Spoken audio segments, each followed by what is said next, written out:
First at 6, some people who live in Myrtle Beach tell us they're being kicked out of their current homes in Ivystone Apartments. The apartment complex is located off Palmetto Point Boulevard. Thanks for joining us at 6. I'm Trish Williford. Well, this comes about a month after Brookside Properties became the new owners and management.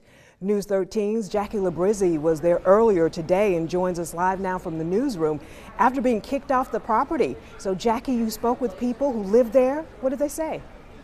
Trish, Ivystone residents received a letter on April 11th from Brookside Properties welcoming them as their new management company, along with office hours and when rent's due.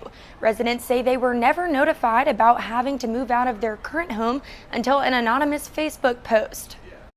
Our only source of where this is coming from is a Facebook group chat called Residents of Ivystone Apartments. On your screen now is that post. It's since been deleted, according to resident Kyle Orr, who's lived there for more than 5 years. Orr says the person who runs the apartment's Facebook page is a family member of someone who works in the leasing office. Residents will be given a 30-day notice of which they can either move into a new renovated apartment or move elsewhere. They are raising rent and they are basically forcing us to move out into new apartments that are partially or newly renovated, and it's going to be about double what most people pay here now.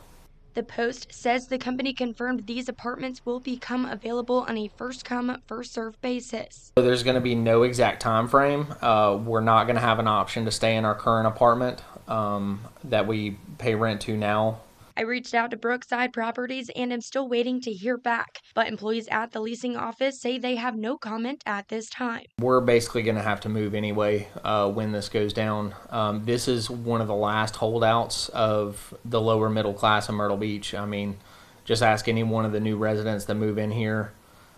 This is the only thing they can afford. Power Properties was the old management company of Ivystone Apartments. I spoke to an employee earlier who told me it's supply and demand. Leases there are 12 months, and during that time frame, rent is locked in. Power Properties says the apartment complex every year was well below market rate. The Power Properties employee says he understands the long-term residents' frustrations, but it's a business and is assuming the new company who owns it wants to have competitive real estate. Live in the newsroom, Jackie Labrizzi, News 13.